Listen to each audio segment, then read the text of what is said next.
ওনার medical board যে সদস্যরা রয়েছেন, বিশেষ করে ইউকে এবং ইউএসএ সহ বাংলাদেশ সহ সবার সমন্বিতভাবে আলাপ আলোচনার পরিপ্রেক্ষিতে ওনাকে হসপিটালে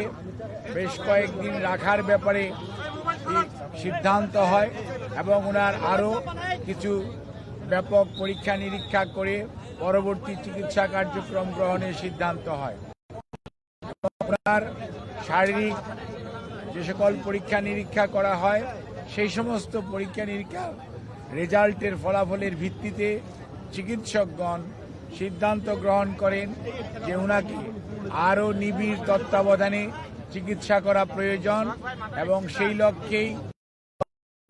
27 তারিখ অর্থাৎ 27 তারিখ সকালবেলা ওনাকে ক্রিটিক্যাল কেয়ার ইউনিট বা সিসিইউতে ওনাকে স্থানান্তর করা হয়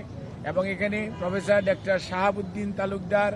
professor doctor FM Siddiqui, professor doctor Nuruddin Ahmed, professor doctor Ziaul Haque এবং doctor Zafar Iqbal, professor doctor Abu Jafar Mohammad Saleh, professor doctor Masum Kamal এবং professor doctor FM Siddiqui, professor doctor Nuruddin Ahmed, professor doctor AQM Mohsin, professor doctor Shamsul Arefin সহ বাংলাদেশের বাইরে থেকে, আমেরিকা থেকে professor doctor Habibur Rahman, professor doctor Rafiquddin Ahmed, professor doctor Hamid Rab এবং প্রফেসর ডক্টর হ্যামিল্টন, আর UK থেকে professor doctor Patrick Kennedy and professor doctor Jennifer cross এবং সর্বোপরি ভারপ্রাপ্ত চেয়ারম্যান জনাব তারেক রহমান সাহেবের সহধর্মিনী ডক্টর জুবাইদুর রহমান, উনি একজন কার্ডিওলজিস্ট, উনি সহ ওনাদের সবার সমন্বিতভাবে আলাপ আলোচনার পরিপ্রেক্ষিতে ওনার 27 তারিখ থেকে ওনাকে ক্রিটিক্যাল কেয়ার ইউনিটে রেখে চিকিৎসা দেওয়া হচ্ছে এবং ওনাকে 23 তারিখে ভর্তি করা এবং পরবর্তীতে চিকিৎসা কার্যক্রম সার্বক্ষণিকভাবে তদারক করছেন বাংলাদেশ জাতীয়তাবাদী দলের ভারপ্রাপ্ত চেয়ারম্যান জনাব তারেক রহমান এবং উনি সার্বক্ষণিকভাবে চিকিৎসকদের সাথে, মেডিকেল বোর্ডের সদস্যদের সাথে সমন্বয় করে চিকিৎসা কার্যক্রম যাতে কোনো অবস্থাতেই ব্যাহত না হয় সেই লক্ষ্যে উনি ওনার সার্বিক সহযোগিতা এবং দিক নির্দেশনা দিয়ে যাচ্ছেন এবং ওনার পাশে ওনার ছোট ছেলে মরহুম আরাফাত রহমান কোকর, সহধর্মিনী সৈয়দা শামিলা রহমান, ওনার ছোট ভাই শামীম ইস্কান্দার সাহেব সহ ওনার অন্যান্য সকল আত্মীয় স্বজন, বাংলাদেশ জাতীয়তাবাদী দলের মহাসচিব জনাব মির্জা ফখরুল ইসলাম আলমগীর এবং সিনিয়র স্থায়ী কমিটির সকল নেতৃবৃন্দ সহ দলের সকল স্তরের নেতা কর্মীদের সবার সার্বিক সহযোগিতায় এবং এভার কেয়ার হসপিটালের চিকিৎসক কর্মকর্তা এবং নার্স তাদের সবার সহযোগিতায় ওনার চিকিৎসা এখানে চলছে। ওনার চিকিৎসার ব্যাপারে আমরা ইউকে এবং kingdom of Saudi Arabia as well as the Singapore এবং দি পিপুলস রিপাবলিক অফ চায়না এবং আপনার আমেরিকার জন হপকিন্স এবং মাউন্ট সিনাই সহ বিভিন্ন হাসপাতালের চিকিৎসকদের যৌথ আলাপ আলোচনার ভিত্তিতেই ওনার চিকিৎসা এখানে অব্যাহত আছে এবং ওনার চিকিৎসা অব্যাহত থাকবে। আমরা আপনাদের মাধ্যমে দেশবাসীর কাছে এবং সকল মানুষের কাছে ওনার সুস্থতার জন্য আমরা দোয়া চাই। দলের মহাসচিব এবং দল থেকে আগে জানানো হয়েছে, দোয়া চাওয়া হয়েছে। অনেক মানুষ, প্রধান উপদেষ্টা সহ উপদেষ্টা মণ্ডলীর সদস্যরাও অনেকে ওনার জন্য দোয়ার জন্য দেশবাসীর প্রতি আহ্বান জানিয়েছেন, সেজন্য আমরা কৃতজ্ঞতা প্রকাশ করছি। অন্যদিকে আমরা ওনার সুস্থতার জন্য আপনাদের মাধ্যমে সবাইকে অনুরোধ করব যে এই হসপিটাল একটি হাসপাতাল, এখানে দেশনেত্রী বেগম খালেদা জিয়া ছাড়া আরও 300 জন রুগী ভর্তি আছে, যাতে রুগীদের চিকিৎসা কার্যক্রম কোনো অবস্থাতেই ব্যাহত না হয় সেই জন্য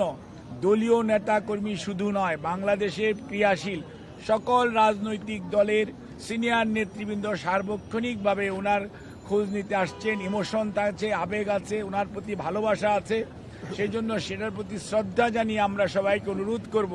হসপিটালে যথাসম্ভব কম ভিড় করে আপনারা যার যার অবস্থানে থেকে যার যার ধর্ম অনুযায়ী মহান রাব্বুল আলামিন এর কাছে ওনার আর সুস্থতার জন্য আপনারা দোয়া করবেন এবং হাসপাতালের চিকিৎসক, নার্স, কর্মকর্তা, কর্মচারীদেরকে চিকিৎসা কার্যক্রম যাতে সঠিকভাবে ওনারা পরিচালনা করতে পারে সেই জন্য আপনারা সবাই সহযোগিতা করবেন। বিশেষ করে সংবাদকর্মী ভাইয়েরা, আপনারা যে নিরন্তর পরিশ্রম করে বিগত 6টি বৎসর যাবৎ দেশনেত্রী বেগম খালেদা জিয়ার অসুস্থতার বিষয়ে সার্বক্ষণিকভাবে দেশনেত্রী বেগম খালেদা জিয়াকে, জিয়া পরিবারকে, বিএনপির প্রতি আপনাদের যে ভালোবাসা দেশের মানুষের কাছে আপনারা তুলে ধরেছেন, সেজন্য আমরা দলের পক্ষ থেকে আপনাদের সবার কাছে কৃতজ্ঞতা জানাই এবং এই সংকটময় মুহূর্তে আমরা আপনাদের সবার সহযোগিতা চাই এবং আপনাদের মাধ্যমে আমাদের দলের সকল স্তরের নেতা কর্মী, সকল রাজনৈতিক দলের নেতা কর্মীদের প্রতি আমাদের একটাই অনুরোধ, সবাই চলুন আমরা দায়িত্বশীল আচরণ করি এবং রোগীর চিকিৎসার জন্য সর্বোৎকৃষ্ট যে সহযোগিতা প্রয়োজন সর্বোচ্চ সংযম এবং ধৈর্যের পরিচয় দেই। ইনশাআল্লাহ এত মানুষের দোয়া আল্লাহ রাব্বুল আলামিন নিশ্চয়ই দেশনেত্রী বেগম খালেদা জিয়াকে সুস্থ করবেন এবং আপনাদের মাধ্যমে ভারপ্রাপ্ত চেয়ারম্যান জনাব তারেক রহমান আপনাদেরকে অনুরোধ করার জন্য বলেছেন যে উনি সার্বক্ষণিকভাবে যেমন এই চিকিৎসার যেমন খোঁজখবর নিচ্ছেন এবং উনি সার্বক্ষণিকভাবে এই চিকিৎসার ব্যাপারে সর্বোত্তম সহায়তা এবং ওনার চিকিৎসার ব্যাপারে শুধু বললেই হবে না যে দেশের মানুষ, দেশের বাইরের অনেক রাষ্ট্রপ্রধান, অনেক সরকার প্রধান, অনেক দেশ তাদের আগ্রহের কথা, তাদের যে উৎকণ্ঠার কথা তারা প্রকাশ করেছে এবং সেই জন্য ভারপ্রাপ্ত চেয়ারম্যান মহোদয় সবার প্রতি কৃতজ্ঞতা জানিয়েছেন এবং সবার সহযোগিতা চেয়েছেন আমাদের দলের ভারপ্রাপ্ত চেয়ারম্যান জনাব তারেক রহমান। আপনাদেরকে এই কথা বলে আমি আপনাদের সহযোগিতা চেয়ে আপনাদের কাছ থেকে বিদায় নিচ্ছি। আপনাদের সবাইকে অনেক অনেক ধন্যবাদ।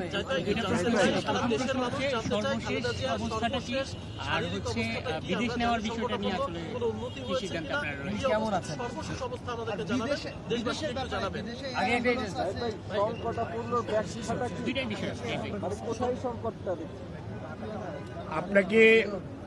আমি একটা জিনিস আপনাদের সবার মাধ্যমে দেশবাসীকে সবাইকে আশ্বস্ত করতে চাই, চিকিৎসা